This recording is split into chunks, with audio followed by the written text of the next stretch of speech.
we used to take plus minus 5-10 minutes to load a taxi. Now we take 45 minutes. There is nothing we have worked for. Today is a very bad day economically.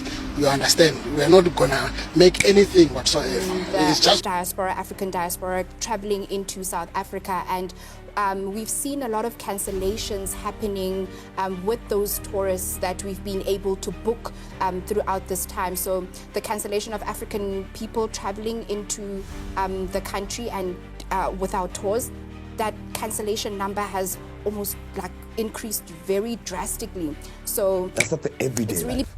Restaurants are becoming empty. Guides are asking you, Echo, where are you getting your people? Because we're not capacity empty. Look at, I mean, on a day-to-day basis, I'm supposed to be doing about 85 on an hour schedule to turning customers around. But sometimes our buses are running with 2 or 3. Well, just to put it simply, last year's numbers, this time of the year, we've lost a third of the business. That's Johannesburg. It started in the month of May. June actually started showing us proper flames with regards to the numbers that we used to get. Cape Town, I mean, in the last 12 days, I think we've received business maybe 4 times, customers coming through. But the narrative is simple. People are saying South Africans don't want foreigners.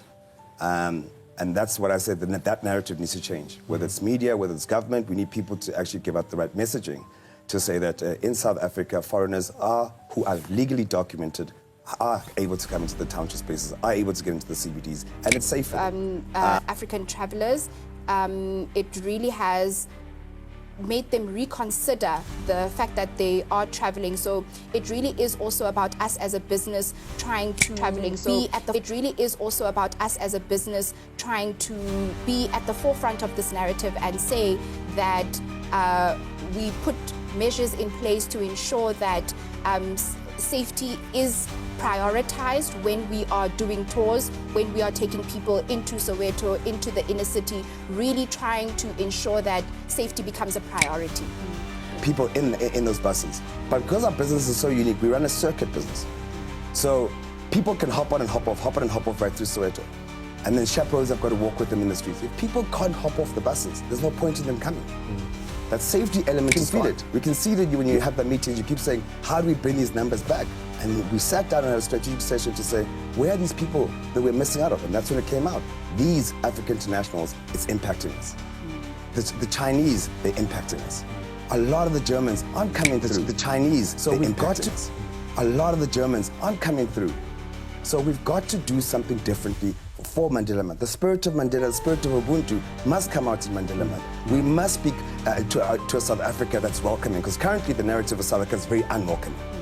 And we need to change that narrative very quickly and very fast so we can recover within the next sector, within our peak season, which is coming right now in September. We need to do something so we can get our customers back. We can fill the buses. The ecosystem of tourism, it's not just me and my buses. It's a lady, the vendor that we're servicing. It's a taxi driver that's able to, I mean, one of our drivers and our guides. It's the mom and pop shops on the sides of the corners. If we don't bring people into establishments, hotels, if beds are empty, who's working? So we've got to be able to look at how we respond to this in the next month. Let's bring back the spirit of Mandela. Let's bring back the Ubuntu and show the world that South Africa is open to all and we're welcoming foreigners. I think majority of South African artists perform on the continent, and many of them are seeing their gigs being cancelled. So that's another impact of the work, because they benefit quite a lot. They perform on live performance events and everything. So they are receiving a thing. We've not been able to work together. So we'll definitely work together with arts and culture to understand the impact for them to get. But one artist did reach out to me to say all her gigs were cancelled on the continent. She was meant. This is an income lost by a South African. So the brand does get affected. Like anything whatsoever. It's just, but I think, according to my understanding, I think it was supposed not to have been handled in this way. You understand? Government to government, they were supposed to have sat down and see how they can solve these problems, because each and every foreigners has got their own embassy here in South Africa. If they were maybe documented inside our country, it was going to be much better without being chased away.